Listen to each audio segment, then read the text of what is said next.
Welcome to this episode of the Harpreet Singh show, building relationships through dialogue.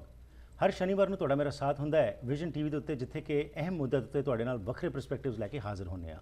ਉਸ ਤੋਂ ਇਲਾਵਾ ਪੂਰੇ ਕੈਨੇਡਾ ਭਰ ਵਿੱਚ ਹਰ ਰੋਜ਼ ਬੈਲ ਟੀਵੀ ਦੇ ਉੱਤੇ ਤੁਹਾਡਾ ਮੇਰਾ ਸਾਥ ਹੁੰਦਾ ਹੈ ਹਰਪ੍ਰੀਤ ਸਿੰਘ ਸ਼ੋ ਵਿੱਚ। ਅਤੇ ਨਾਲ ਹੀ ਜਿਹੜੇ ਵੀ ਤੁਹਾਡੇ ਕੇਬਲ ਪ੍ਰੋਵਾਈਡਰਸ ਹਨ, ਖਾਸ ਤੌਰ ਉੱਤੇ ਬ੍ਰਿਟਿਸ਼ ਕੋਲੰਬੀਆ ਵਿੱਚ, ਲੋਅਰ ਮੇਨਲੈਂਡ ਵਿੱਚ, ਉੱਥੇ ਸ਼ੌ ਕੇਬਲ ਦੇ ਉੱਤੇ ਰਾਤ ਨੂੰ 10 ਤੋਂ ਲੈ ਕੇ 11 ਵਜੇ ਤੱਕ ਅਤੇ ਹਰ ਰੋਜ਼ ਸਵੇਰੇ 8 ਤੋਂ ਲੈ ਕੇ 9 ਵਜੇ ਤੱਕ ਸਾਂਝ ਪਾਈ ਜਾਂਦੀ ਹੈ। ਅਤੇ ਓਨਟਾਰੀਓ ਦੇ ਵਿੱਚ ਰੋਜਰਸ ਕੇਬਲ ਉੱਤੇ ਤੁਹਾਡੇ ਨਾਲ ਹਰ ਰੋਜ਼ ਸਾਂਝ ਪਾਉਂਦੇ ਆ। ਅੱਜ ਦਾ ਵਿਸ਼ਾ ਜਿਹੜਾ ਤੁਹਾਡੇ ਸਾਹਮਣੇ ਲੈ ਕੇ ਆ ਰਹੇ ਬੜਾ ਹੀ ਚਿੰਤਾ ਦਾ ਵਿਸ਼ਾ ਹੈ। ਆਪਣੇ ਰਿਲੇਸ਼ਨਸ ਦੇ ਕੋਲ ਲੋਕ ਆਪਣੇ ਬੱਚਿਆਂ ਨੂੰ ਭੇਜਦੇ ਨੇ ਤਾਂ ਕਿ ਉਹ ਸੁਰੱਖਿਅਤ ਰਹਿਣ, ਲੇਕਿਨ ਹਾਲ ਹੀ ਵਿੱਚ ਕੁਝ ਐਸੀਆਂ ਖਬਰਾਂ ਸਾਡੇ ਕੋਲ ਪਹੁੰਚੀਆਂ ਜਿਸ ਵਿੱਚ ਕਿ ਪਤਾ ਲੱਗਿਆ ਕਿ ਜਿਹੜੇ ਬੱਚੇ ਇੱਥੇ ਆ ਰਹੇ ਨੇ ਉਹਨਾਂ ਨੂੰ ਕਿਸ ਤਰੀਕੇ ਨਾਲ ਉਹਨਾਂ ਦੇ ਹੀ ਰਿਲੇਟਿਵਸ ਅਤੇ ਫਰੈਂਡਸ ਐਕਸਪਲੋਇਟ ਕਰਦੇ ਨੇ। ਉਸੇ ਸੰਬੰਧ ਵਿੱਚ ਅਸੀਂ ਗੱਲਬਾਤ ਕਰਾਂਗੇ ਕਿ ਕੀ ਕਾਰਨ ਹੈ ਕਿ ਅਸੀਂ ਅੱਜ ਸਾਡੀ ਸੋਚ ਇੰਨੀ ਥੱਲੇ ਚਲੀ ਗਈ ਹੈ ਕਿ ਅਸੀਂ ਹਵਸ਼ ਦੇ ਸ਼ਿਕਾਰ ਹੁੰਦੇ ਜਾ ਰਹੇ ਹਾਂ ਅਤੇ ਕਿਉਂ ਅਸੀਂ ਲੋਕਾਂ ਨੂੰ ਐਕਸਪਲੋਇਟ ਕਰਦੇ ਹਾਂ, ਅਤੇ ਖਾਸ ਤੌਰ 'ਤੇ ਆਪਣੇ ਜਾਣੇ ਪਹਿਚਾਣੇ ਲੋਕਾਂ ਨੂੰ ਹੀ। ਇਸ ਸੰਬੰਧ ਵਿੱਚ ਮੇਰੇ ਨਾਲ ਗੱਲਬਾਤ ਕਰਨਗੇ ਗੁਰਲੀਨ ਕੌਰ, ਜਿਨ੍ਹਾਂ ਦਾ ਕਿ ਨਾਂ ਅਸੀਂ ਬਦਲ ਰਹੇ ਹਾਂ।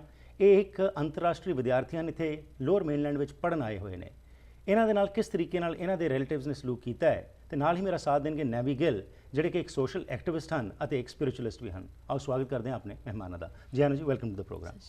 ਸੋ ਗੁਰਲੀਨ, ਤੁਹਾਡੇ ਤੋਂ ਸ਼ੁਰੂਆਤ ਕਰਦੇ ਹੈਗੇ ਕਿ ਤੁਸੀਂ ਇੱਥੇ ਜਦੋਂ ਆਏ, ਆਰਟਸ ਤੁਸੀਂ ਇੱਥੇ ਕਰ ਰਹੇ ਹੈਗੇ ਹੋ, ਸੋ ਥੋੜ੍ਹਾ ਜਿਹਾ ਪਿਛੋਕੜ ਕੇ ਕਿਸ ਤਰੀਕੇ ਨਾਲ ਤੁਸੀਂ ਇੱਥੇ ਆਏ ਅਤੇ ਇੱਥੇ ਆ ਕੇ ਕਿਹਨਾਂ ਕੋਲ ਤੁਸੀਂ ਰਹਿ ਰਹੇ ਹੈਗੇ ਹੋ, ਅਤੇ ਕਿਸ ਤਰੀਕੇ ਨਾਲ ਤੁਹਾਡੀ ਐਕਸਪਲੋਇਟੇਸ਼ਨ ਹੋ ਰਹੀ ਹੈ? ਹਾਂਜੀ, ਪਹਿਲਾਂ ਮੈਂ ਦੱਸਦੀ ਕਿ ਮੈਨੂੰ ਪੜ੍ਹਾਈ ਦਾ ਸ਼ੌਂਕ ਸੀ, ਤਾਂ ਕਹਿੰਦੇ ਇੱਥੇ ਜਦੋਂ ਰਿਲੇਟਿਵਸ ਕਹਿੰਦੀ ਹੈ ਕਿ ਚਲੋ ਤੁਸੀਂ ਇੱਥੇ ਆ ਜਾਓ, ਹੈ ਨਾ, ਕਿ ਤੁਹਾਡੀ ਬਹੁਤ ਸਾਂਭ ਸੰਭਾਲ ਕਰਾਂਗੇ, ਤੁਹਾਡੀ ਜ਼ਿੰਮੇਵਾਰੀ ਸਾਡੀ ਹੋਊਗੀ, ਸਾਡੇ ਲਈ ਵੀ ਤੁਸੀਂ ਬਹੁਤ ਕੀਤਾ, ਹੈ ਨਾ, ਅਤੇ ਵੀ ਚਲੋ ਤੁਸੀਂ ਇੱਥੇ ਆ ਜਾਓ। ਜਦੋਂ ਬੰਦਾ ਇੱਥੇ ਆਉਂਦਾ ਹੈਗਾ ਤਾਂ ਪਤਾ ਲੱਗਦਾ ਕਿ ਇੱਥੇ ਆਪਦੇ ਫਾਇਦੇ ਲਈ ਸੱਦਿਆ ਹੈਗਾ, ਕਿ ਠੀਕ ਹੈ, ਚਾਹੇ ਤਾਂ ਵਿਆਹ ਦਾ ਫਾਇਦਾ ਹੋ ਗਿਆ ਵੀ ਕਿਸੇ ਨੂੰ ਜੀ ਇਹਨਾਂ ਨੇ ਸੱਟਾ ਵੱਟਾ ਕਰਕੇ ਪਤਾ ਨਹੀਂ ਕੀ ਕਰਨਾ ਹੈਗਾ, ਉਹ ਕੱਢਣਾ ਹੈਗਾ, ਜਾਂ ਇਹਨਾਂ ਨੇ ਜਵਾਕ ਆਪਣੇ ਜਿਹੜੇ ਹੁੰਦੇ ਆ ਕਿ ਹਾਂ ਜੀ ਬੇਬੀ ਸਿਟਿੰਗ ਕਰਵਾਉਣੀ ਆ, ਜਾਂ ਮਤਲਬ ਇਹਨਾਂ ਨੂੰ ਆਏ ਆ ਵੀ ਚੱਲ ਕੰਮ ਕਰੂਗੀ ਤੇ ਸਾਨੂੰ ਪੈਸੇ ਦਊਗੀ। ਇਹਨਾਂ ਨੂੰ ਪੜ੍ਹਾਈ ਦਾ ਕੁਛ ਨਹੀਂ ਹੁੰਦਾ। ਜਦੋਂ ਇੱਥੇ ਆਈ ਸੀਗੀ ਮੈਂ, ਅਤੇ ਮੈਂ ਸਿਰਫ ਇਹੀ ਦੇਖਿਆ, ਮੈਂ ਪਹਿਲਾਂ ਕਿਉਂਕਿ ਇੰਡੀਆ 'ਚ ਆਪਾਂ ਨੂੰ ਇਹ ਹੁੰਦਾ ਆ ਕਿ ਉੱਥੇ ਆਪਣੇ ਚਲੋ ਚਾਹੇ ਮਾਸੀ ਆ, ਚਾਹੇ ਭੂਆ, ਚਾਚੀ ਆ, ਜਿੱਦਾਂ ਵੀ ਹੈਗਾ ਇੰਨਾ ਪਿਆਰ ਬਣਿਆ ਹੋਇਆ ਵਾ ਇੱਥੇ ਆ ਕੇ, ਪਰ ਇਹਨਾਂ ਦਾ ਲਾਈਕ ਸਮਝ ਹੀ ਨਹੀਂ ਆਉਂਦੀ ਹੈਗੀ ਵੀ ਇੰਨੀ ਚੇਂਜ ਜਾਂ ਤਾਂ ਪਤਾ ਨਹੀਂ ਕੈਨੇਡਾ ਨੇ ਕਰਤੀ ਤਾਂ ਜਾਂ ਪਤਾ ਨਹੀਂ ਕਿਹਨੇ ਕਰਤੀ, ਵੀ ਇੰਨਾ ਚੇਂਜ ਕਿੱਦਾਂ। ਜਿਹੜਾ ਬੰਦਾ ਇੰਡੀਆ 'ਚ ਹੁੰਦਾ ਪਿੰਡ ਦੇ ਵਿੱਚ ਇੰਨਾ ਇੱਕ ਦੂਜੇ ਨਾਲ ਅਸੀਂ ਖੇਲਦੇ ਸੀ, ਜਿੱਦਾਂ ਮੇਰੀ ਮਾਸੀ ਸੀ, ਅਸੀਂ ਇੱਕ ਦੂਜੇ ਨਾਲ ਇੰਨਾ ਕਰਦੇ ਸੀ, ਸੌਂਦੇ ਸੀ ਅਸੀਂ ਇੱਕ ਦੂਜੇ ਨਾਲ, ਆਪਦਾ ਇੰਨਾ ਪਿਆਰ ਸੀ ਸਾਡਾ, ਪਰ ਇੱਥੇ ਆ ਕੇ ਪਤਾ ਲੱਗਦਾ ਕਿ ਉਹ ਬੰਦਾ ਉਹ ਚੀਜ਼ਾਂ ਰਹੀਆਂ ਹੀ ਨਹੀਂ ਹੈਗੀਆਂ ਜੀ। ਸੋ ਜਿਸ ਤਰ੍ਹਾਂ ਤੁਸੀਂ ਕਿਹਾ ਕਿ ਉਹ ਦੂਰ ਜਿਹੜਾ ਹੈਗਾ ਇੱਕ ਸੋਚ ਹੁੰਦੀ ਜਾਂਦੀ ਹੈ, ਉਸ ਦੇ ਨਾਲ ਐਕਸਪਲੋਇਟੇਸ਼ਨ ਦੀ ਜਿਹੜੀ ਤੁਸੀਂ ਗੱਲ ਕੀਤੀ ਕਿ ਇੱਥੇ ਆ ਕੇ ਜਿੱਥੇ ਤੁਸੀਂ ਕਿਸੇ ਦੇ ਘਰ ਰਹਿ ਰਹੇ ਹੋ, ਥੋੜ੍ਹਾ ਜਿਹਾ ਫਰਜ਼ ਆਪਣਾ ਵੀ ਬੰਦਾ ਕਿ ਅਸੀਂ ਵੀ ਇੱਥੇ ਹੱਥ ਵਟਾਈਏ, ਕਿਉਂਕਿ ਇੱਥੇ ਸਵੇਰ ਤੋਂ ਲੈ ਕੇ ਸ਼ਾਮ ਤੱਕ ਹਰ ਕੋਈ ਬਿਜ਼ੀ ਹੈਗਾ। ਉਹਦੇ ਸੰਬੰਧ ਵਿੱਚ ਥੋੜ੍ਹਾ ਜਿਹਾ ਇਹ ਦੱਸੋ ਕਿ ਜਿਸ ਤਰ੍ਹਾਂ ਤੁਸੀਂ ਕਹਿੰਦੇ ਹੋ ਕਿ ਐਕਸਪਲੋਇਟੇਸ਼ਨ ਜਿਹੜੀ ਹੁੰਦੀ ਹੈਗੀ ਹੈ, ਸੋ ਸਪੈਸੀਫਿਕ ਤੌਰ 'ਤੇ ਕੋਈ ਤੁਸੀਂ ਇੰਸਟੈਂਸਿਸ ਦੱਸ ਸਕਦੇ?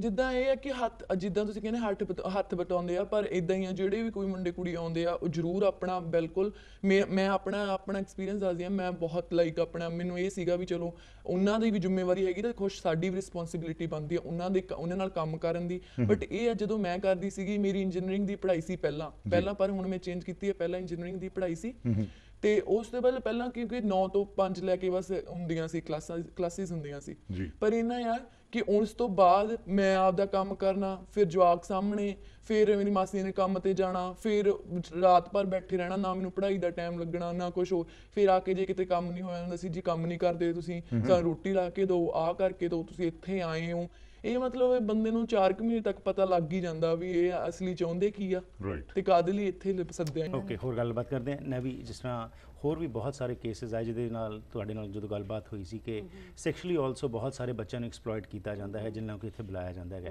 ਉਹਦੇ ਸੰਬੰਧ ਵਿੱਚ ਤੁਸੀਂ ਕੀ ਸੁਣ ਰਹੇ ਹੋ ਕਿ ਜਿਉਂ-ਜਿਉਂ ਸਾਡੇ ਇੱਥੇ ਵਿਦਿਆਰਥੀ ਆ ਰਹੇ ਨੇ, ਕਿਉਂਕਿ ਹੁਣ ਵੀਜ਼ਾ ਸਿਸਟਮ ਥੋੜ੍ਹਾ ਜਿਹਾ ਚੇਂਜ ਹੋਇਆ ਜਿਹਦੇ 'ਚ ਕਿ ਬੱਚਿਆਂ ਨੂੰ ਇੱਥੇ ਪੜ੍ਹਾਈ ਵਾਸਤੇ ਈਜ਼ੀਲੀ ਵੀਜ਼ਾ ਮਿਲ ਜਾਂਦਾ ਹੈਗਾ? ਹਾਂਜੀ, ਪਹਿਲਾਂ ਮੈਨੂੰ ਕਦੇ ਪਤਾ ਨਹੀਂ ਸੀਗਾ ਵੀ ਇਹਨਾਂ ਨੂੰ ਜਿਹੜੇ ਇੱਥੇ ਸਟੂਡੈਂਟ ਆਉਂਦੇ ਆ ਇੰਨੀ ਹਾਰਡਸ਼ਿਪਸ ਆਉਂਦੀ ਆ, ਬਿਕਾਜ਼ ਯੂ ਨੋ ਮੇਰੀ ਕਦੇ ਐਕਸਪੋਜ਼ਰ ਨਹੀਂ ਹੋਈ ਸੀ। ਪਰ ਇਸ ਪਿਛਲੇ ਸਾਲ ਮੈਂ ਥੋੜ੍ਹਾ ਜਿਹਾ ਹੋਰ ਯੂਨੀਵਰਸਿਟੀ 'ਚ ਇਨਵੋਲਵ ਹੋਈ ਹਾਂ ਯੈਸ ਪਲੱਸ ਦੇ through, so I met a lot of people and ਮੈਂ ਗੁਰਲੀਨ ਨੂੰ ਵੀ ਉੱਥੇ ਮਿਲੀ ਹਾਂ, ਐਂਡ ਇਹਨਾਂ ਦੀਆਂ ਸਟੋਰੀਜ਼ ਸੁਣ ਕੇ ਮੈਨੂੰ ਇੱਦਾਂ ਹੋਇਆ ਵੀ ਯੂ ਨੋ ਆਪਾਂ ਆਪਣੇ ਪਰਿਵਾਰ ਦੇ ਵਿੱਚ ਆਪਾਂ ਬੋਰਨ ਰੇਜ਼ ਹੋ ਕੇ ਸਾਨੂੰ ਹਮੇਸ਼ਾ ਦੱਸਿਆ ਜਾਂਦਾ ਵੀ ਤੁਹਾਡੀ ਫੈਮਿਲੀ ਪਹਿਲਾਂ ਆਉਂਦੀ ਆ, ਦੋਸਤ ਤੇ ਬਾਕੀ ਸਾਰਿਆਂ ਨੂੰ ਜਿਹੜੇ ਮਿਲਦੇ ਆ ਉਹ ਬਾਹਰਲੇ ਆ, ਪਰ ਤੁਹਾਡੇ ਸਾਰਾ ਕੁਝ ਟੱਬਰ ਹੁੰਦਾ ਆ। ਰਾਈਟ। ਪਰ ਜੇ ਮੈਂ ਆਹ ਸਟੋਰੀਆਂ ਸੁਣ ਕੇ ਸੋਚਦੀ ਹਾਂ ਵੀ ਜੇ ਆਪਣੇ ਆਪਦੀ ਫੈਮਿਲੀ ਨੂੰ ਟ੍ਰੀਟ ਕਰ ਸਕਦੇ ਆਪਦੇ ਵਾਂਗੂ, ਤਾਂ ਫਿਰ ਆਪਾਂ ਇੰਨੇ ਵੱਡੇ ਟੱਬਰ ਬਣਾ ਕੇ ਇੰਨੀ ਵੈਲਿਊਜ਼ ਜਿਹੜੇ ਆਪਾਂ ਕਹਿੰਦੇ ਆ ਵੀ ਹੋਣੀਆਂ ਚਾਹੀਦੀਆਂ ਉਹ ਤਾਂ ਆਪਾਂ ਪ੍ਰੈਕਟਿਸ ਹੀ ਨਹੀਂ ਕਰਦੇ, ਐਂਡ ਜਿਹੜੀ ਬੇਸਿਕ ਹਿਊਮਨ ਵੈਲਿਊਜ਼ ਆ ਉਹ ਤਾਂ ਆਪਣੇ ਕੋਲ ਲੋਸਟ ਹੋ ਗਈਆਂ। Right. So that comes down to the spiritual perspective. Like we need to go back to our spiritual side. Right. And you know, ਆਪਾਂ ਨੂੰ kindergarten ਦੇ ਵਿੱਚ ਇੱਥੇ ਸਿਖਾਇਆ ਜਾਂਦਾ ਜੇ ਤੁਸੀਂ ਦੂਜਿਆਂ ਨੂੰ ਉਹ ਟ੍ਰੀਟਮੈਂਟ ਦਿਓ ਜਿਹੜੀ ਤੁਸੀਂ ਆਪ ਚਾਹੁੰਦੇ ਆ। ਐਂਡ ਆਪਾਂ ਇੱਥੇ ਲੋਕ ਆਪਣੀਆਂ ਫੈਮਲੀਆਂ 'ਚ ਬਹੁਤ ਕਹਿੰਦੇ ਹਾਂਜੀ ਅਸੀਂ ਬਹੁਤ ਕਲੋਜ਼ ਟੱਬਰ ਆ ਔਰ ਰਾਈਟ, ਕਲੋਜ਼ ਨੈਟ ਹੋਮੋਜੀਨੀਅਸ ਸਾਡਾ ਇਹ ਕਲਚਰ ਹੈ, ਸਾਨੂੰ ਸਿਖਾਉਂਦਾ ਇੱਕ ਦੂਸਰੇ ਦੀ ਹੈਲਪ ਕਰਨਾ ਸਾਰਾ ਫੈਮਿਲੀ ਕੁਝ। ਫਰਸਟ ਆ, ਦੂਜਿਆਂ ਦੀ ਹੈਲਪ ਕਰਨੀ ਆ, ਪਰ ਜੇ ਤੁਸੀਂ ਆਪਦੇ ਘਰ ਦੇ ਵਿੱਚ ਹੈਲਪ ਨਹੀਂ ਸ਼ੁਰੂ ਕਰ ਸਕਦੇ ਤੇ ਆਪਦਿਆਂ ਨੂੰ ਨਹੀਂ ਹੈਲਪ ਕਰ ਸਕਦੇ ਫਿਰ ਦੂਜਿਆਂ ਦਾ ਤੁਸੀਂ ਕੀ ਸਾਥ ਦੇ ਸਕਦੇ ਆ। Right. You know and it's those human values ਵੀ ਤੁਸੀਂ ਦੂਜੇ ਨੂੰ ਕਿੱਦਾਂ ਟਰੀਟ ਕਰਦੇ ਆ ਉਹ ਤੁਹਾਡੀ ਸਾਰੀ ਲਾਈਫ ਦੀ that's a stamp on you ਵੀ ਤੁਸੀਂ ਕਿਹੇ ਜੇ ਇਨਸਾਨ ਆ। Right. So degradation of the human values ਦੇ ਬਾਰੇ ਹੋਰ ਗੱਲਬਾਤ ਕਰਦੇ ਹਾਂ। ਸੋ ਗੁਰਲੀਨ, ਤੁਸੀਂ ਇੱਥੇ ਆਏ, ਜਿਸ ਤਰ੍ਹਾਂ ਤੁਹਾਡੇ ਨਾਲ ਐਕਸਪਲੋਇਟੇਸ਼ਨ ਸ਼ੁਰੂ ਹੋਈ, ਕੀ ਤੁਸੀਂ ਆਪਣੇ ਫੈਮਿਲੀ ਨੂੰ ਇੰਡੀਆ ਦੇ ਵਿੱਚ ਦੱਸਿਆ ਕਿ ਤੁਹਾਡੇ ਨਾਲ ਕਿਸ ਤਰੀਕੇ ਨਾਲ ਸਲੂਕ ਕੀਤਾ ਜਾਂਦਾ ਤੁਹਾਨੂੰ? ਪਹਿਲਾਂ ਬੰਦਾ ਸੋਚਦਾ ਆ ਕਿ ਨਹੀਂ ਰਹਿਣ ਦਿੰਦੇ ਆ, ਉੱਥੇ ਹੀ ਘਰ ਦੇ ਬਹੁਤ ਟੈਨਸ਼ਨ ਲੈਣਗੇ, ਕਿਉਂਕਿ ਪਰਿਵਾਰ ਉੱਥੇ ਟੈਨਸ਼ਨ ਵੀ ਲੈ ਜਾਂਦਾ ਵੀ ਇੰਨੀ ਦੂਰ ਕੁੜੀ ਭੇਜੀ ਹੈਗੀ ਆ ਤੇ ਪਤਾ ਨਹੀਂ ਕੀ ਹੋਈ ਜਾਂਦਾ ਉਹਦੇ ਨਾਲ ਜੀ। ਤੇ ਪਹਿਲਾਂ ਤਾਂ ਮੈਂ ਦੱਸਿਆ ਨਹੀਂ, ਮੈਂ ਕੁਝ ਨਹੀਂ ਦੱਸਿਆ। ਫਿਰ ਮੈਂ ਥੋੜਾ ਜਦੋਂ ਫਿਰ ਪਤਾ ਕੀ ਕਰਦੇ ਸੀ, ਇਹ ਦੱਸ ਦਿੰਦੇ ਸੀਗੇ ਵੀ ਐਵੇਂ ਗੱਲਾਂ ਬਣਾ ਕੇ ਤੁਹਾਡੀ ਕੁੜੀ ਐਂ ਕਰਦੀ ਆ ਜੀ, ਤੁਹਾਡੀ ਕੁੜੀ ਐਂ ਕਰਦੀ ਆ। ਫਿਰ ਉਹਨਾਂ ਨੂੰ ਹੋਰ ਟੈਨਸ਼ਨ, ਫਿਰ ਮੈਂ ਕਿਹਾ ਚਲੋ ਜੇ ਹੈ ਹੀ ਤੇ ਮੈਂ ਕੁਝ ਦੱਸਾਂ, ਉਹਨਾਂ ਨੂੰ ਪਤਾ ਲੱਗੇ ਵੀ ਗੱਲ ਇਹ ਨਹੀਂ ਹੈਗੀ ਅਸਲੀ ਕੁਝ ਹੋਰ ਆ। ਫਿਰ ਜਦੋਂ ਦੱਸਿਆ ਫਿਰ ਉਹਨਾਂ ਨੂੰ ਕਾਫੀ, ਮੇਰੇ ਡੈਡੀ ਤਾਂ ਕਹਿੰਦੇ ਵੀ ਤੂੰ ਆ ਜਾ, ਪਰ ਮੈਂ ਕਿਹਾ ਹੁਣ ਮੈਂ ਇੱਥੇ ਪੜ੍ਹਨ ਆਈ ਆ, ਪੜ੍ਹਾਈ ਕਰਕੇ ਆਉਂਗੀ ਪੂਰੀ, ਵੀ ਇੰਨੀ ਵੀ ਮੈਂ ਕਮਜ਼ੋਰ ਨਹੀਂ ਹੈਗੀ। ਫਿਰ ਉਸ ਤੋਂ ਬਾਅਦ ਹੁਣ ਇਦਾਂ ਦੀ ਹੈਗੀ ਹੈ ਕਿ ਹੁਣ ਮੈਨੂੰ ਪਤਾ ਹੈਗਾ ਵੀ ਮੈਂ ਆਪਣੇ ਲਈ ਸਟੈਂਡ ਕਰ ਸਕਦੀ ਹਾਂ, ਸਟੈਂਡ ਅਪ ਹੋ ਸਕਦੀ ਹਾਂ। ਸੋ ਮੈਨੂੰ ਇਦਾਂ ਆ ਕਿ ਜਿਹੜੀਆਂ ਕੁੜੀਆਂ ਨਹੀਂ ਹੋ ਸਕਦੀਆਂ, ਮੈਂ ਕਹਿ ਦਿੰਦੀ ਹਾਂ ਜੋ ਗੱਲ ਗਲਤ ਆ ਵੀ ਇਹ ਗੱਲ ਗਲਤ ਆ, ਚਾਹੇ ਤੁਸੀਂ ਜਿੱਦਾਂ ਮਰਜ਼ੀ ਕਹੋ, ਮੈਨੂੰ ਕੋਈ ਪਰੇਸ਼ਾਨੀ ਨਹੀਂ। ਮੈਨੂੰ ਪਤਾ ਇੱਥੇ ਕੀ ਚੀਜ਼ ਹੈਗੀ ਆ। ਹੁਣ ਜੇ ਤੁਸੀਂ ਮੈਨੂੰ ਤੰਗ ਕਰੋਗੇ, ਇੱਥੇ ਸਾਰੀ ਪੁਲਿਸ ਵੀ ਹੈਗੀ ਆ, ਐਵਰੀਥਿੰਗ ਹੈਗਾ ਆ, ਠੀਕ ਹੈ। ਲੋਕੀ ਹੈਲਪ ਵੀ ਕਰਦੇ ਜਿਹੜੇ ਹੈਗੇ ਇੱਥੇ। ਤੇ ਪਰ ਜਿਹੜੀਆਂ ਕੁੜੀਆਂ ਨਹੀਂ ਕਰਦੀਆਂ, ਮੈਂ ਬਹੁਤ ਦੇਖਿਆ ਮੇਰੀਆਂ ਫਰੈਂਡਸ, ਸਾਡੀ ਰਿਸ਼ਤੇਦਾਰੀ ਚੋਂ ਵੀ ਇਦਾਂ, ਉਹ ਹਲੇ ਤੱਕ ਉਹਨਾਂ ਨੂੰ 4 ਸਾਲ ਹੋ ਗਿਆ, ਉਹਨਾਂ ਨੂੰ ਮੈਨੂੰ ਪਤਾ ਵੀ ਉਹਨਾਂ ਦੀ ਕੀ ਹਾਲਤ ਹੈਗੀ ਆ ਤੇ ਉਹ ਕੀ ਸਹਿ ਰਹੀਆਂ ਹੈਗੀਆਂ ਹਲੇ ਵੀ ਕੁੜੀਆਂ। ਤੇ ਉਹ ਖਲੇ ਸਿਰਫ ਮੈਨੂੰ ਕਰ ਦਿੰਦੀਆਂ, ਮੇਰੇ ਨਾਲ ਸ਼ੇਅਰ ਕਰ ਲੈਂਦੀਆਂ, ਪਰ ਮੈਨੂੰ ਤਾਂ ਲੱਗਦਾ ਵੀ ਉਹ ਬਿਲਕੁਲ ਆਪਣੀ ਮੰਮੀ ਡੈਡੀ ਨੂੰ ਵੀ ਇੱਕ ਗੱਲ ਦੱਸਦੀਆਂ ਹੋਣਗੀਆਂ। ਰਾਈਟ। ਸੋ ਉਹਦੇ ਵਿੱਚ ਜਿਸ ਤਰ੍ਹਾਂ ਤੁਸੀਂ ਜਦੋਂ ਫੈਮਿਲੀ ਨਾਲ ਗੱਲਬਾਤ ਕੀਤੀ ਤੇ ਪੇਰੈਂਟਸ ਦਾ ਜਾਂ ਤੁਹਾਡੇ ਫਰੈਂਡਸ ਨਾਲ ਗੱਲਬਾਤ ਹੁੰਦੀ, ਉਹਨਾਂ ਦਾ ਕੀ ਐਟੀਟਿਊਡ ਕਿ ਚਲੋ ਕੋਈ ਗੱਲ ਨਹੀਂ, ਸਮਾਂ ਬਿਤਾਓ, ਰਹੋ ਤੇ ਆਪਣਾ ਮਕਸਦ ਪੂਰਾ ਕਰਕੇ ਨਿਕਲੋ, ਇਹ ਕਹਿੰਦੇ ਨੇ, ਜਾਂ ਕੋਈ ਇਨਕਰੇਜ ਵੀ ਕਰਦੇ ਨੇ ਕਿ ਨਹੀਂ ਤੁਸੀਂ ਆਪਣੇ ਹੱਕਾਂ ਲਈ ਖੜੇ ਹੋ? ਮੈਨੂੰ ਪਹਿਲਾਂ ਤਾਂ ਮੇਰੀ ਜਿਵੇਂ ਹੁਣ ਇਦਾਂ ਹੋ ਜਾਂਦਾ ਪਰਿਵਾਰ ਨੂੰ ਵੀ ਚੱਲ ਕਿਉਂ ਟੁੱਟਣਾ ਹੈਗਾ, ਇੱਧਰੋਂ ਵੀ ਪਰਿਵਾਰ ਪਹਿਲਾਂ ਤਾਂ ਕਹਿੰਦੇ ਵੀ ਨਹੀਂ ਤੂੰ ਥੋੜਾ ਜਿਹਾ ਸਮਾਂ ਬਿਤਾ, ਕੋਈ ਗੱਲ ਨਹੀਂ, ਇਦਾਂ ਠੀਕ ਰੱਖੋ ਤੁਸੀਂ, ਹੈ ਨਾ, ਉਹਦੇ ਨਾਲ ਰਿਲੇਸ਼ਨ ਤੂੰ ਆਪਣੇ ਥੋੜਾ ਜਿਹਾ ਦੇਖ ਜੇ ਤੇਰੇ 'ਚ ਕੋਈ ਗਲਤੀ ਆ। ਫਿਰ ਮੇਰੇ ਡੈਡੀ ਹੈਗੇ ਆ ਥੋੜੇ ਜਿਹੇ ਮਤਲਬ ਗਰਮ ਸੁਭਾਅ ਦੇ, ਪਰ ਮੇਰੇ ਡੈਡੀ ਨੇ ਕਿਹਾ ਕਿ ਨਹੀਂ, ਜਾਂ ਤਾਂ ਤੂੰ ਵਾਪਸ ਆ ਜਾ ਤੇ ਜਾਂ ਫਿਰ ਤੂੰ ਮਤਲਬ ਕਿ ਆਪਣਾ ਅਲੱਗ ਰਹਿ ਜਾ। ਓਕੇ। ਹੁਣ ਜਿਸ ਤਰ੍ਹਾਂ ਇਹ ਗੱਲਾਂ ਕਿ ਬੜੀ ਸੋਹਣੀ ਤੁਸੀਂ ਗੱਲ ਕੀਤੀ ਸੀ ਕਿ ਡੀਗ੍ਰੇਡੇਸ਼ਨ ਆਫ ਦ ਹਿਊਮਨ ਵੈਲਿਊਜ਼, ਖਾਸ ਤੌਰ 'ਤੇ ਆਪਣਾ ਭਾਈਚਾਰਾ ਜਿਹੜਾ ਅਸੀਂ ਈਸਟਰਨ ਕਲਚਰ ਤੋਂ ਆਉਂਦੇ ਹਾਂ, ਸਾਡੇ ਵਿੱਚ ਪਰਿਵਾਰਾਂ ਦੀ ਬੜੀ ਮਹੱਤਤਾ ਹੈ। ਅਸੀਂ ਧਰਮੀ ਲੋਕ, ਇਨ ਕੋਟਸ ਅਗੇਨ, ਕਿ ਅਸੀਂ ਆਪਣੇ ਆਪ ਨੂੰ ਧਰਮੀ ਅਖਵਾਉਂਦੇ ਹਾਂ। ਲਿਪ ਸਰਵਿਸ ਬਹੁਤ ਹੋ ਰਹੀ ਹੈ, ਲੇਕਿਨ ਜਿਸ ਤਰੀਕੇ ਨਾਲ ਅੱਜ ਐਕਸਪਲੋਟੇਸ਼ਨ ਵੱਟੇ ਸੱਟੇ ਦੀ ਗੱਲ ਕੀਤੀ ਗੁਰਲੀਨ ਨੇ, ਜਾਂ ਘਰਾਂ ਦੇ ਵਿੱਚ ਬੁਲਾ ਕੇ ਇਸ ਕਰਕੇ ਬੁਲਾ ਲੈਣਾ ਬੱਚਿਆਂ ਨੂੰ ਕਿ ਚਲੋ ਸਾਡਾ ਕੰਮ ਪੂਰਾ ਹੋ ਜਾਏਗਾ, ਸਾਡੇ ਬੱਚਿਆਂ ਨੂੰ ਸੰਭਾਲ ਲਓ ਜਾਂ ਸਾਡੇ ਘਰ ਦੇ ਕੰਮ ਸ਼ੁਰੂ ਕਰ ਦਿਓ। ਸੋ ਇਹ ਜਿਹੜਾ ਓਵਰਆਲ ਟੈਕਨੋਲੋਜੀਕਲੀ ਅਸੀਂ ਬਹੁਤ ਐਡਵਾਂਸ ਹੋ ਰਹੇ ਹਾਂ, ਬਟ ਮੈਂਟਲੀ ਸਾਡੀ ਸੋਚ ਜਿਹੜੀ ਉਹ ਬਹੁਤ ਨੀਵੇਂ ਨੂੰ ਜਾ ਰਹੀ ਹੈ। ਤੁਸੀਂ ਵੀ ਇਨਵੋਲਵਡ ਹੈਗੇ ਹੋ ਇਸ ਯੈਸ ਪਲੱਸ ਕੋਰਸ ਦੇ ਨਾਲ, ਜਿੱਥੇ ਕਿ ਤੁਸੀਂ ਸਪਿਰਿਚੁਅਲ ਵੈਲਿਊਜ਼ ਦੀ ਗੱਲ ਕਰਦੇ ਹੋ। ਤੁਹਾਡਾ ਕੀ ਤਜਰਬਾ ਹੈਗਾ ਓਵਰ ਦ ਈਅਰਸ ਜਿਹੜੀ ਡੀਗ੍ਰੇਡੇਸ਼ਨ ਆ ਰਹੀ ਹੈ, ਕਿ ਯੰਗਸਟਰਸ ਦੇ ਵਿੱਚ ਖਾਸ ਤੌਰ ਉੱਤੇ ਕੁਝ ਐਸੀ ਚਿੰਗਾਰੀ ਨਜ਼ਰ ਆ ਰਹੀ ਹੈ ਕਿ ਉਹ ਇਹਨਾਂ ਚੀਜ਼ਾਂ ਤੋਂ ਥੋੜਾ ਹਟ ਕੇ ਥੋੜਾ ਬ੍ਰੌਡਲੀ ਸੋਚ ਰਹੇ ਨੇ? ਆਈ ਥਿੰਕ ਜਿਹੜੀ ਚੇਂਜ ਆ ਹਮੇਸ਼ਾ ਯੰਗ ਜਨਰੇਸ਼ਨ ਦੇ ਵਿੱਚ ਸ਼ੁਰੂ ਹੁੰਦੀ ਆ, ਤੇ ਤਾਂ ਹੀ ਜਿਹੜਾ ਅਸੀਂ ਕੰਮ ਕਰਦੇ ਆ ਉਹ ਮੇਰੇ ਲਈ ਬਹੁਤ ਜ਼ਰੂਰੀ ਆ ਕਰਨਾ, ਤੇ ਇਹ ਜੇ ਟੌਪਿਕ ਬਾਹਰ ਲਿਆਉਣੇ, ਬਿਕਾਜ਼ ਯੰਗ ਜਨਰੇਸ਼ਨ ਜਿਹੜੀ ਉਹ ਚੇਂਜ ਦੇਖ ਸਕਦੀ ਆ ਤੇ ਉਹ ਇੰਪਲੀਮੈਂਟ ਕਰੂਗੀ।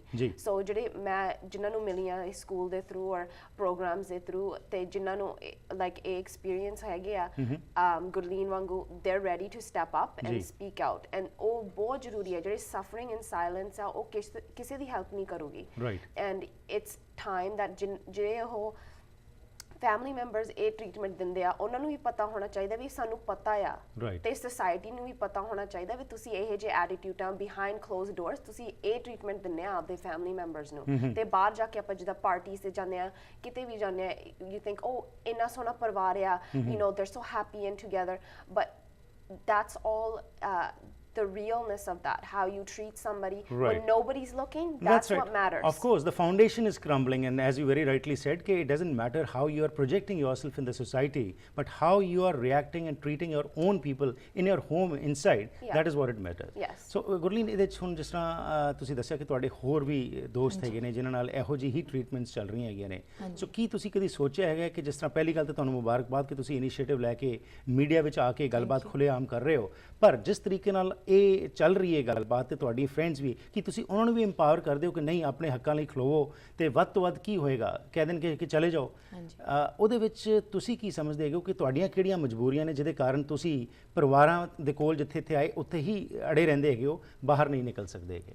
ਪਹਿਲਾਂ ਤਾਂ ਮੈਂ ਆਪਣੀ ਜਿਹੜੀਆਂ ਵੀ ਫਰੈਂਡਸ ਆ ਮੈਂ ਉਹਨੂੰ ਬਹੁਤ ਸਮਝਾਉਂਦੀ ਆ ਕਿ ਇਹਦੇ ਨਾਲ ਤੁਸੀਂ ਰਹੀ ਜਾਓਗੇ, ਇਹ ਪਤਾ ਤੁਹਾਡੇ ਨਾਲ 10 ਸਾਲ ਇਦਾਂ ਹੀ ਚੱਲੀ ਜਾਣਾ ਜਿੰਨਾ ਚਿਰ ਤੁਸੀਂ ਆਪਣੇ ਘਰ ਪਰਿਵਾਰ ਨੂੰ ਨਹੀਂ ਦੱਸਦੇ। ਚਲੋ ਠੀਕ ਹੈ, ਪਹਿਲੀ ਵਾਰ ਉਹ ਕਹਿਣਗੇ ਵੀ ਰਹੋ, ਪਰ ਜਦੋਂ ਪਤਾ ਹੈ ਕਿ ਸਾਡੀ ਕੁੜੀ ਜਾਂ ਸਾਡਾ ਮੁੰਡਾ ਠੀਕ ਨਹੀਂ ਹੈ ਉੱਥੇ, ਤਾਂ ਫਿਰ ਉਹ ਤੁਹਾਨੂੰ ਇੱਕ ਵਾਰੀ ਤਾਂ ਕਹਿਣਗੇ ਵੀ ਜਾ ਵੜੋ ਉੱਥੇ, ਤੁਸੀਂ ਅਲੱਗ ਹੋ ਜਾਓ, ਆਪਣਾ ਰਹੋ। ਫਿਰ ਮੈਂ ਬਹੁਤ ਸਮਝਾਉਂਦੀ ਆ, ਪਰ ਮਜਬੂਰੀਆਂ ਹੁੰਦੀਆਂ, ਮੈਂ ਸਮਝਦੀ ਹਾਂ ਸੱਚੀ ਬਹੁਤ ਮਜਬੂਰੀਆਂ ਹੁੰਦੀਆਂ, ਪਰ ਇਹ ਆ ਨਾ ਕਿ ਮਜਬੂਰੀਆਂ ਹੁੰਦੀਆਂ, ਪਹਿਲਾਂ ਤਾਂ ਪਰਿਵਾਰ ਨਾ ਟੁੱਟੇ ਜੀ, ਦੂਸਰੀ ਗੱਲ ਇਹ ਹੁੰਦੀ ਆ ਵੀ ਚੱਲ ਜੇ ਬਾਹਰ ਜਾਵਾਂਗੇ ਹਨਾ, ਪਤਾ ਨਹੀਂ ਅਸੀਂ ਕੁਝ ਗਲਤ ਨਾ ਚਲੇ ਜਾਈਏ ਰਾਸਤੇ, ਕਿਹਦੇ ਕੋਲ ਜਾਈਏ, ਹਾਂਜੀ ਕਿਹਦੇ ਕੋਲ ਜਾਈਏ, ਇਹ ਗੱਲ ਵੀ ਹੁੰਦੀ ਆ ਵੀ ਬੇਸਮੈਂਟ ਲੱਭੋ ਫਿਰ ਉਹਦਾ ਰੈਂਟ ਪੇ ਕਰੋ। ਚਲੋ ਰੈਂਟ ਤਾਂ ਵੈਸੇ ਵੀ, ਪਰ ਮੈਂ ਤੁਹਾਨੂੰ ਦੱਸ ਦਿੰਦੀ ਆ ਕਿ ਰੈਂਟ ਵੈਸੇ ਵੀ ਇਹ ਜਿਹੜੇ ਰਿਲੇਟਿਵਸ ਕਹਿਣ ਨੂੰ ਕਹਾਉਣ ਨੂੰ ਜਿਹੜੇ ਮੂੰਹ ਬੋਲੀ ਰਿਲੇਟਿਵਸ ਹੁੰਦੇ ਆ ਇਹ ਜ਼ਰੂਰ ਲੈਂਦੇ ਆ। ਹਾਂਜੀ, ਇਹ ਕਿਸੇ ਨੂੰ ਪਤਾ ਨਹੀਂ ਕਿ ਵੀ ਇਹ ਰੈਂਟ ਜ਼ਰੂਰ ਲੈਂਦੇ ਆ, ਚਾਹੇ 200 ਲੈ ਲੈਣ, ਚਾਹੇ 300, ਚਾਹੇ 400 ਜ਼ਰੂਰ ਲੈਂਦੇ ਆ ਇਹ ਰੈਂਟ। ਤੇ ਪਰ ਇੰਨਾ ਹੈ ਕਿ ਚਲੋ ਠੀਕ ਆ, ਬਾਹਰ ਨਹੀਂ ਪਤਾ ਚੱਲਦਾ ਹੈਗਾ ਤੇ ਕਹਿੰਦੇ ਨਹੀਂ ਵੀ ਚਲੋ ਵੀ ਫ੍ਰੀ ਰੱਖਿਆ ਹੋਇਆ ਜੀ ਅਸੀਂ ਤੁਹਾਨੂੰ, ਇੰਨਾ ਸਾਲ ਹੋ ਗਿਆ ਹੋ ਗਿਆ। ਫ੍ਰੀ ਤਾਂ ਨਹੀਂ, ਜਿਹੜੇ ਮੈਂਟਲੀ ਤੌਰ ਤੇ ਤੁਸੀਂ ਇੰਨਾ ਟੌਰਚਰ ਕਰ ਰਹੇ ਹੋ ਇੰਨਾ ਤਾਂ ਫ੍ਰੀ ਹੈ ਨਹੀਂ। ਜੇ ਉਹਦਾ ਤੁਸੀਂ ਦਿਮਾਗੀ ਤੌਰ ਤੇ ਵੀ ਉਹਦਾ ਇਲਾਜ ਕਰਾਓਗੇ ਤੇ ਇੰਨੇ ਪੈਸੇ ਲੱਗ ਜਾਣੇ ਹੈਗੇ ਆ, ਤੇ ਕੋਈ ਫ੍ਰੀ ਤਾਂ ਹੈ ਨਹੀਂਗਾ ਤੁਸੀਂ ਰੱਖ ਰਹੇ ਸਾਨੂੰ ਜੀ, ਠੀਕ ਹੈ। ਉੱਪਰੋਂ ਤੁਸੀਂ ਪੜ੍ਹਾਈ ਦਾ ਸਾਡਾ ਨੁਕਸਾਨ ਹੁੰਦਾ, ਠੀਕ ਹੈ। ਪਰ ਚਲੋ ਠੀਕ ਹੈ, ਮਜਬੂਰੀਆਂ ਬਹੁਤ ਕਾਊਂਟ ਹੋ ਜਾਂਦੀਆਂ, ਪਰ ਮੈਨੂੰ ਨਹੀਂ ਲੱਗਦਾ ਕਿ ਆਪਣੇ ਨਾਲੋਂ ਜਾਂ ਆਪਣੇ, ਜੇ ਤੁਸੀਂ ਕੁਝ ਸੋਚ ਕੇ ਆਏ ਹੋ ਵੀ ਇੱਥੇ ਵੜਨਾ, ਤੇ ਇਹ ਵੀ ਸੋਚ ਕੇ ਆਏ ਹੋ ਵੀ ਆਪਣੇ ਪਰਿਵਾਰ ਜਿਹੜਾ ਇੰਡੀਆ ਉਹਨਾਂ ਦਾ ਵੀ ਕੁਝ ਕਰਨਾ, ਠੀਕ ਆ, ਤਾਈਓ ਆਏ ਹੋ ਤੁਸੀਂ ਇੱਥੇ, ਆਪਣੇ ਪੜ੍ਹਾਈ ਲਈ ਆਏ ਹੋ, ਕੁਝ ਬਣਨ ਆਏ ਹੋ, ਤਾਂ ਉਸ ਤੋਂ ਪਹਿਲਾਂ ਕੁਝ ਨਹੀਂ ਆਉਂਦਾ ਹੈਗਾ। ਉਸ ਤੋਂ ਪਹਿਲਾਂ ਜਾਂ ਤੁਸੀਂ ਕਹੋ ਮਜਬੂਰੀ, ਮੈਨੂੰ ਨਹੀਂ ਲੱਗਦੀ ਕੋਈ ਮਜਬੂਰੀ ਆਉਂਦੀ ਹੋਈ ਆ। ਤੁਸੀਂ ਰੈਂਟ ਆ ਕੋਈ ਗੱਲ ਨਹੀਂ, ਆਪਦਾ ਤੁਸੀਂ ਪੜੋ, ਠੀਕ ਆ, ਘਰਦਿਆਂ ਨੂੰ ਕਹੋ ਚਲ ਠੀਕ ਆ ਵੀ ਹੁਣ ਔਖੇ ਹੋ ਜਾਓ ਚਾਹੇ ਭੇਜ ਦਿਓ, ਪਰ ਜਦੋਂ ਮੈਨੂੰ ਕਮਾਉਣ ਲੱਗ ਗਈ ਮੈਂ ਤੁਹਾਨੂੰ ਜ਼ਰੂਰ ਵਾਪਸ ਕਰ ਦੂੰ। ਪਰ ਇਹਨਾਂ ਰੈਂਟ ਦਾ ਵੀ ਕੋਈ ਟੈਨਸ਼ਨ ਨਹੀਂ ਹੈਗੀ, ਕੋਈ ਨਹੀਂ ਹੈਗਾ, ਇੱਥੇ ਬਹੁਤ ਹੈਲਪ ਕਰਨ ਵਾਲੇ ਵੀ ਬੰਦੇ ਹੈਗੇ ਆ, ਪਰ ਮੈਨੂੰ ਨਹੀਂ ਪਤਾ ਲੱਗਦਾ ਵੀ ਇਹਨਾਂ ਦੇ ਵਿੱਚ ਹਿੰਮਤ ਹੀ ਨਹੀਂ ਸਿਰਫ ਹੈਗੀ, ਮਜਬੂਰੀ ਸਿਰਫ ਹਿੰਮਤ ਨਾ ਆਉਣ ਦੀ ਹੋਈ ਹੈ। ਰਾਈਟ।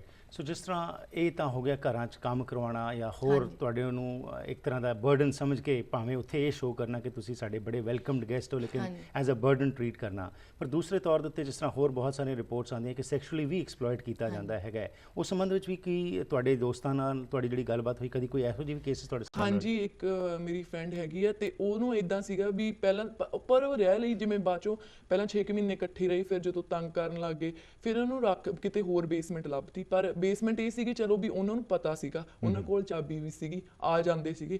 ਤੇ ਇੱਕ ਵਾਰੀ ਉਹ ਕੁੜੀ ਵੀ ਵੈਸੇ ਸਟਰੋਂਗ ਹੈਗੀ ਆ, ਮੈਨੂੰ ਪਤਾ ਹੈਗਾ ਵੀ ਉਹ ਕਾਫੀ ਸਟਰੋਂਗ ਆ ਹਨਾ, ਤੇ ਪਰ ਉਹਨੂੰ ਕੀ ਸੀ ਪਤਾ ਵੀ ਉਹ ਸੁੱਤੀ ਪਈ ਸੀਗੀ, ਤੇ ਮਤਲਬ ਕਿ ਪਤਾ ਨਹੀਂ ਉਹਦਾ ਅੰਕਲ ਲੱਗਦਾ ਸੀ, ਪਤਾ ਨਹੀਂ ਕੌਣ ਸੀ, ਆ ਗਿਆ ਹਨਾ, ਠੀਕ ਹੈ, ਉਹਦੀ ਡਰਿੰਕ ਕੀਤੀ ਹੋਈ ਸੀ, ਤੇ ਉਹਨੂੰ ਗਲਤ ਫਲਤ ਬੋਲਣ ਲੱਗ ਗਿਆ, ਕਹਿੰਦਾ ਕਿ ਮੈਂ ਤੇਰਾ ਇੰਨਾ ਕੀਤਾ, ਮੈਂ ਤੇਰੀ ਪੜ੍ਹਾਈ ਦਾ ਇੱਕ ਵਾਰੀ ਖਰਚਾ ਦਿੱਤਾ, ਜਾਂ ਤਾਂ ਮੈਨੂੰ ਉਹ ਵਾਪਸ ਦੇ, ਜਾਂ ਜਿੱਦਾਂ ਕਹਿੰਦੇ ਕਿ ਗਲਤ ਫਲਤ ਕੁਛ, ਹਾਂ ਮੇਰੇ ਨਾਲ ਇੱਦਾਂ ਕਰ ਜਾਂ ਉਹ ਕਰ।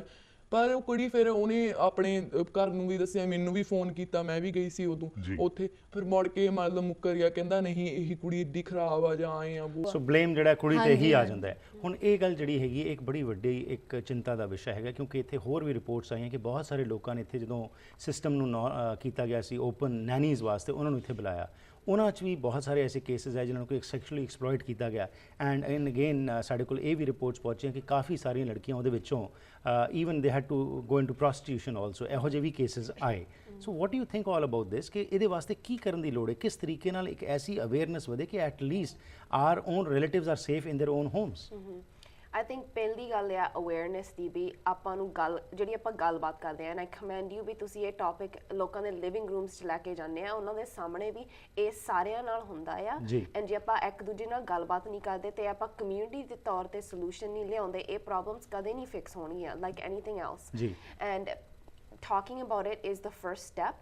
And then I feel, you know, ਜਿਨ੍ਹਾਂ ਦੇ ਨਾਲ ਐਕਸਪਲੋਇਟੇਸ਼ਨ ਹੁੰਦੀ ਆ ਉਹਨਾਂ ਨੂੰ ਪਤਾ ਹੋਣਾ ਚਾਹੀਦਾ ਵੀ ਤੁਸੀਂ ਇਸ ਕੰਟਰੀ ਦੇ ਵਿੱਚ ਆਏ ਆ, you know, this country is here to help you। ਭਾਵੇਂ ਤੁਸੀਂ ਕਿਸੇ ਹੋਰ ਕੰਟਰੀ ਤੋਂ ਆਏ ਆ, now you're here, ਸਾਰੇ ਰਿਸੋਰਸਸ ਤੁਹਾਡੇ ਲਈ ਹੈਗੇ ਆ, ਤੁਸੀਂ ਕਿਸੇ ਨੂੰ ਵੀ ਫੋਨ ਕਰ ਸਕਦੇ ਆ, ਭਾਵੇਂ ਤੁਹਾਡੇ ਈਵਨ ਇਸ ਸ਼ੋਅ ਤੇ ਫੋਨ ਕਰਕੇ ਕਿਸੇ ਤੇ ਕਿਸੇ ਤੌਰ ਤੁਹਾਨੂੰ ਹੈਲਪ ਆਊਗੀ।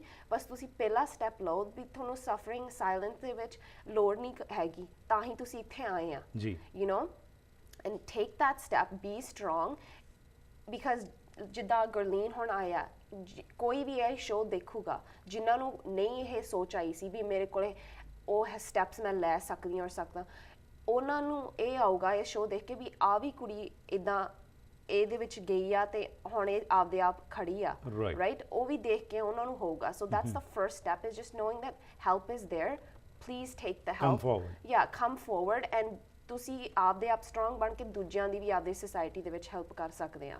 ਗੁਰਲੀਨ, ਜਦੋਂ ਤੁਸੀਂ ਕਾਲਜਸ ਯੂਨੀਵਰਸਿਟੀਜ਼ ਇੱਥੇ ਆਉਂਦੇ ਹੋ, ਕਿਉਂਕਿ ਇੱਕ ਵੱਖਰੇ ਸਿਸਟਮ ਤੋਂ ਆਉਂਦੇ ਹੋ, ਕੀ ਉੱਥੇ ਕੋਈ ਓਰੀਐਂਟੇਸ਼ਨ ਵਗੈਰਾ ਹੁੰਦੀ ਹੈਗੀ, ਤੁਹਾਨੂੰ ਕੁਝ ਦੱਸਿਆ ਜਾਂਦਾ ਇੱਥੋਂ ਦੇ ਬਾਰੇ ਕਿ ਜੇਕਰ ਤੁਹਾਡੇ ਨਾਲ ਇਸ ਤਰ੍ਹਾਂ ਕੋਈ ਐਕਸਪਲੋਇਟੇਸ਼ਨ ਹੋਏ ਜਾਂ ਤੁਹਾਨੂੰ ਕੋਈ ਹੋਰ ਮਜਬੂਰੀ ਹੋਏ ਤਾਂ ਤੁਸੀਂ ਕਾਲਜ ਯੂਨੀਵਰਸਿਟੀ ਦੇ ਕੋਈ ਕਾਉਂਸਲਰਸ ਨਾਲ ਜਾਂ ਉੱਥੋਂ ਦੀ ਅਥਾਰਟੀਜ਼ ਨਾਲ ਗੱਲਬਾਤ ਕਰੋ, ਕੋਈ ਇਹੋ ਜਿਹੀ ਐਕਸਪਲੇਨੇਸ਼ਨ ਹੁੰਦੀ? ਓਰੀਐਂਟੇਸ਼ਨ ਤਾਂ ਹੁੰਦੀ ਆ, ਪਰ ਇੰਨੀ ਡੀਪ ਤੱਕ ਉਹ ਵੀ ਨਹੀਂ ਜਾਂਦੇ, ਪਤਾ ਨਹੀਂ ਉਹਨਾਂ ਨੂੰ ਇੰਨੇ ਇਸ ਚੀਜ਼ ਬਾਰੇ ਪਤਾ ਹੀ ਨਹੀਂ ਹੈਗਾ ਵੀ ਇੰਨਾ ਕੁਝ ਹੁੰਦਾ ਵੀ ਆ। ਪਰ ਹਾਂ ਜ਼ਰੂਰ ਕਹਿੰਦੇ ਕਿ ਜੇ ਤੁਹਾਨੂੰ ਪੜ੍ਹਾਈ ਦੀ ਟੈਨਸ਼ਨ ਆ ਜਾਂ ਘਰ ਪਰਿਵਾਰ ਦੀ ਕੋਈ ਪਿੱਛੇ ਟੈਨਸ਼ਨ ਆ ਤਾਂ ਜ਼ਰੂਰ ਆਪਣੇ ਕਾਉਂਸਲਰ ਜਿਹੜਾ ਹੁੰਦਾ ਆ, ਠੀਕ ਹੈ, ਜਾਂ ਐਡਵਾਈਜ਼ਰ ਕੋਲ ਜਾਓ, ਜਾਂ ਕਿ ਜੇ ਤੁਹਾਨੂੰ ਨਹੀਂ ਪਤਾ ਚੱਲਦਾ। ਪਰ ਮੈਨੂੰ ਇੱਥੇ ਜਦੋਂ ਮੈਂ ਆਈ ਸੀ, ਹਾਂਜੀ ਓਰੀਐਂਟੇਸ਼ਨ ਮਿਲੀ ਸੀਗੀ, ਪਰ ਇੰਨੀ ਡੀਪ ਦੇ ਵਿੱਚ ਨਹੀਂ ਜਾਂਦੇ ਕਿ ਜੇ ਤੁਹਾਡੇ ਨਾਲ ਇੰਨਾ ਕੁਝ ਗਲਤ ਹੁੰਦਾ ਤਾਂ ਫਿਰ ਕੀ ਕਰਨਾ, ਫਿਰ ਨਹੀਂ ਪਤਾ ਲੱਗਦਾ ਵੀ ਫਿਰ ਕੀ ਕੀਤਾ ਜਾ ਸਕਦਾ, ਜਾਂ ਕੋਈ ਸਮਝ ਨਹੀਂ ਹੁੰਦੀ ਹੈਗੀ ਕਿ ਇੱਥੇ ਕੀ ਕਰਾਂ ਜਾਂ ਮੈਂ ਕਿੱਥੇ ਜਾਵਾਂ, ਹਨਾ। ਨਾ ਤਾਂ ਕੋਈ ਲਾਈਕ ਯੂਨੀਵਰਸਿਟੀ 'ਚ ਹਾਂਜੀ ਤੁਸੀਂ ਜਾਓਗੇ, ਗੱਲ ਓਬਵੀਅਸਲੀ ਉਹ ਸੁਣਨਗੇ ਤੁਹਾਡੀ ਗੱਲ, ਪਰ ਇੰਨਾ ਪਹਿਲਾਂ ਕੌਣ ਕਰੂਗਾ ਉੱਥੇ ਜਾ ਕੇ? ਰਾਈਟ। ਸੋ ਇਹ ਜਿਹੜੇ ਰਿਲੇਟਿਵਸ ਜਾਂ ਜਿਹੜੇ ਤੁਹਾਡੇ ਫਰੈਂਡਸ ਦੇ ਜਿਨ੍ਹਾਂ ਕੋਲ ਤੁਸੀਂ ਆਏ, ਉਹਨਾਂ ਦੇ ਬਾਰੇ ਥੋੜ੍ਹਾ ਜਿਹਾ ਮੈਂ ਘਰਾਂ ਦੇ ਬਾਰੇ ਜਾਣਨਾ ਚਾਹਾਂਗਾ ਕਿ ਕੀ ਉਹ ਆਪਣੇ ਆਪ ਨੂੰ ਧਰਮੀ ਖਵਾਉਂਦੇ ਨੇ, ਕਿ ਗੁਰਦੁਆਰੇ ਮੰਦਰਾਂ 'ਚ ਜਾ ਕੇ ਜੋ ਅਸੀਂ ਆਪਣਾ ਰਿਚੁਅਲ ਸੈਰੇਮਨੀਜ਼ ਜਿਹੜੀਆਂ ਕਰਦੇ ਹਾਂ ਉਹਨਾਂ 'ਚ ਬਿਲੀਵ ਕਰਦੇ ਨੇ ਤੇ ਆਪਣੇ ਆਪ ਨੂੰ ਸ਼ੋਅ ਕਰਦੇ ਨੇ ਕਿ ਉਹ ਧਰਮੀ? ਹਾਂਜੀ ਹਾਂਜੀ, ਉਹ ਮਤਲਬ ਇਕੱਲੇ ਗੁਰਦੁਆਰੇ ਵੀ ਨਹੀਂ, ਸਾਰੇ ਮਤਲਬ ਜਿਹੜੇ ਵੀ ਹੈਗੇ ਆ ਵੀ ਅਸੀਂ ਵੀ ਜਿਵੇਂ ਕਿ ਗੋਡ ਇਜ਼ ਵਨ ਆ ਜੀ, ਅਸੀਂ ਸਾਰਿਆਂ ਦੀ ਹੈਲਪ ਕਰਦੇ ਆ, ਬਿਲਕੁਲ ਡੋਨੇਸ਼ਨ ਵੀ ਕਰਦੇ ਆ ਉਹ। ਮੈਨੂੰ ਨਹੀਂ ਪਤਾ ਡੋਨੇਸ਼ਨ ਕਾਹਦੇ ਲਈ ਕਰਦੇ ਆ ਉਹ, ਵੀ ਜਦੋਂ ਆਪਣੀ ਤੁਸੀਂ ਜਵਾਕ ਨਹੀਂ ਸਾਂਭ ਸਕਦੇ, ਆਪਣੀ ਕੋਈ ਤੁਸੀਂ ਭਾਣਜੀ ਨਹੀਂ ਸਾਂਭ ਸਕਦੇ, ਕਿੱਦਾਂ ਤੁਸੀਂ ਕਿੱਥੇ ਜਾ ਕੇ ਡੋਨੇਟ ਕਰੋਗੇ ਤਾਂ ਕਿੱਦਾਂ ਤੁਹਾਨੂੰ ਫਾਇਦਾ ਮਿਲੂਗਾ ਇਸ ਚੀਜ਼ ਦਾ, ਹਨਾ। ਕਿੱਥੇ ਤੁਸੀਂ ਕਹਿੰਦੇ ਹੋ ਕਿ ਗੁਰਦੁਆਰੇ ਜਾ ਕੇ ਸੇਵਾ ਕਰਨ ਤੇ ਸਾਨੂੰ ਮੇਵਾ ਮਿਲੂਗਾ, ਨਹੀਂ ਜੀ, ਜਿੱਦਾਂ ਜੇਕਰ ਤੁਸੀਂ ਇਨਸਾਨ ਨੂੰ ਇਨਸਾਨ ਦੀ ਤਰ੍ਹਾਂ ਤੁਸੀਂ ਟਰੀਟ ਨਹੀਂ ਕਰਦੇ ਤਾਂ ਤੁਹਾਨੂੰ ਕੋਈ ਸੇਵਾ ਦੇ ਵਿੱਚ ਮੇਵਾ ਨਹੀਂ ਮਿਲਦਾ। Right. Psychophancy, double standards in the society are increasing. That is what we are finding over the years. ਜਿੱਥੇ ਇਹ ਚੀਜ਼ਾਂ ਦੇ ਉੱਤੇ ਸਾਡੀ ਸੁਰਤ ਵਿੱਚ ਬਦਲਾਅ ਆਉਣਾ ਚਾਹੀਦਾ ਸੀ, ਸਾਡੀ ਸੋਚ ਵਿੱਚ, ਇਹ ਨਹੀਂ ਆ ਰਿਹਾ ਹੈਗਾ। ਇਹਦੇ ਬਾਰੇ ਤੁਸੀਂ ਕਿਉਂਕਿ ਸਪਿਰਿਚੁਅਲ ਐਂਗਲ ਤੋਂ ਲੋਕਾਂ ਨਾਲ ਗੱਲਬਾਤ ਕਰਦੇ ਹੈਗੇ ਹੋ, ਕਿਸ ਤਰੀਕੇ ਨਾਲ ਤੁਸੀਂ ਸਮਝਦੇ ਹੋ ਕਿ ਕੁਛ ਨਾ ਕੁਛ ਚੇਂਜ ਆਉਣਾ ਸ਼ੁਰੂ ਹੋਵੇ ਜਿਹਦੇ ਨਾਲ ਕਿ ਐਟਲੀਸਟ ਘਰਾਂ ਦੇ ਵਿੱਚ ਤਾਂ ਅਸੀਂ ਆਪਣੇ ਪਰਿਵਾਰਾਂ ਨੂੰ, ਬੱਚਿਆਂ ਨੂੰ ਬਾਹਰ ਕਰਨ ਦੀ ਬਜਾਏ ਆਪਣੇ ਘਰਾਂ ਨੂੰ ਹੀ ਸੰਭਾਲ ਲਈਏ? I think like ਮੈਂ ਆਪਣੇ culture ਲਈ I can only speak for us because that's where I was raised, and you know double standards ਤਾਂ ਸ਼ੁਰੂ ਤੋਂ ਹੀ ਹੁੰਦੇ ਆ, especially ਕੁੜੀ ਹੋਣ ਦੇ ਤੌਰ ਤੇ ਸਾਨੂੰ double standards ਤਾਂ birth ਤੋਂ ਸ਼ੁਰੂ ਹੁੰਦੇ ਆ।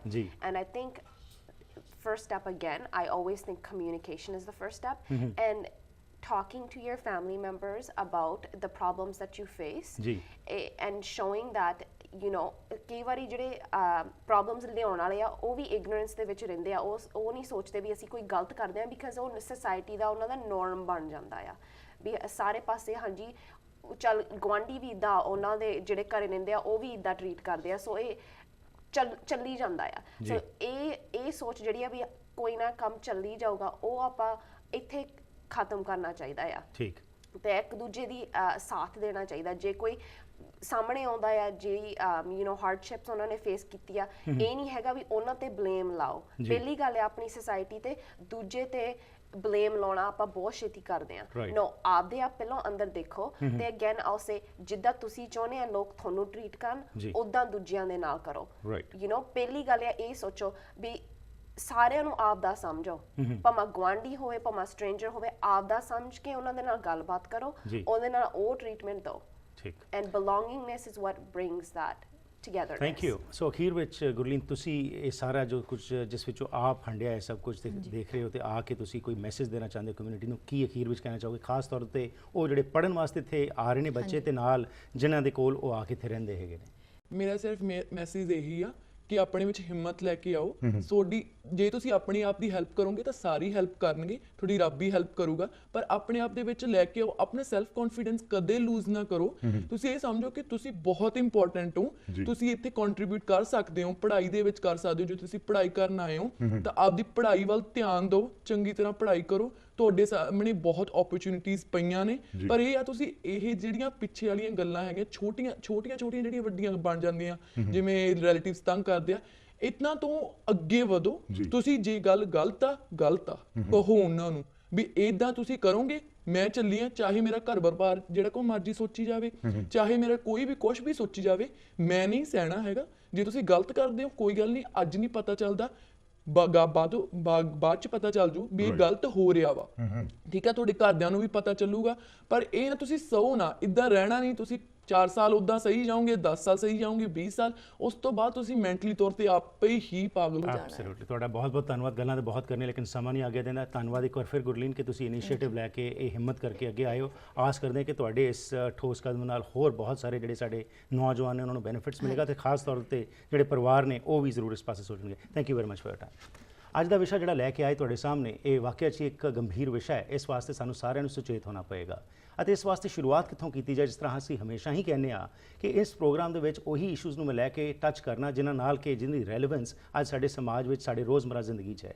ਸੋ ਕਿਉਂ ਮੰਦਾ ਆਖੀਏ ਜਿਤ ਜੰਮੇ ਰਾਜਾਨ, ਜਾਂ ਅਸੀਂ ਨਾਨਕ ਨਾਮ ਚੜ੍ਹਦੀ ਕਲਾ, ਸਰਬਤ ਦੇ ਭਲੇ ਦੀ ਗੱਲ ਕਰਦੇ ਹਾਂ। ਤਾਂ ਸਰਬਤ ਦਾ ਭਲਾ ਅਸੀਂ ਕਿੱਥੋਂ ਕਰ ਸਕਦੇ ਹਾਂ ਜੇਕਰ ਅਸੀਂ ਆਪਣੇ ਘਰਾਂ ਦੇ ਵਿੱਚ ਹੀ ਆਪਣੇ ਜਾਣ ਪਹਿਚਾਣ ਵਾਲੇ ਲੋਕਾਂ ਦੀ ਐਕਸਪਲੋਇਟੇਸ਼ਨ ਕਰ ਰਹੇ ਹਾਂ, ਜਾਂ ਉਹਨਾਂ ਨਾਲ ਗਲਤ ਤਰੀਕੇ ਨਾਲ ਸਲੂਕ ਕਰ ਰਹੇ ਹਾਂ, ਜਾਂ ਉਹਨਾਂ ਨੂੰ ਐਜ਼ ਅ ਟ੍ਰੇਡ ਆਬਜੈਕਟ ਵਜੋਂ ਸਮਝਦੇ ਹਾਂ ਕਿ ਇਸ ਬੱਚੇ ਨੂੰ ਅਸੀਂ ਇੱਥੇ ਲਿਆਂਦਾ ਤੇ ਬਾਅਦ ਦੇ ਵਿੱਚ ਸਾਡਾ ਵੀ ਕੋਈ ਨਾ ਕੋਈ ਉੱਥੋਂ ਆ ਜਾਏਗਾ। ਇਸ ਵਾਸਤੇ ਅਸੀਂ ਸਾਰੇ ਆਓ ਯਤਨ ਕਰੀਏ ਤੇ ਸਮਾਜ ਵਿੱਚ ਪਰਿਵਰਤਨ ਲੈ ਕੇ ਆਈਏ। ਪ੍ਰੋਗਰਾਮ ਦੀ ਕਰਦੇ ਹਾਂ ਇੱਥੇ ਹੀ ਸਮਾਪਤੀ। ਫੀਡਬੈਕ ਲਈ 604 603 7555 ਜਾਂ ਫਿਰ ਈਮੇਲ ਰਾਹੀਂ harpreet@akaltv.com ਤੇ ਸੰਪਰਕ ਕਰ ਸਕਦੇ ਹੋ। ਅਗਲੇ ਹਫਤੇ ਫਿਰ ਮੁਲਾਕਾਤ ਕਰਾਂਗੇ। ਤਦ ਤੱਕ ਗੁੱਡ ਬਾਏ।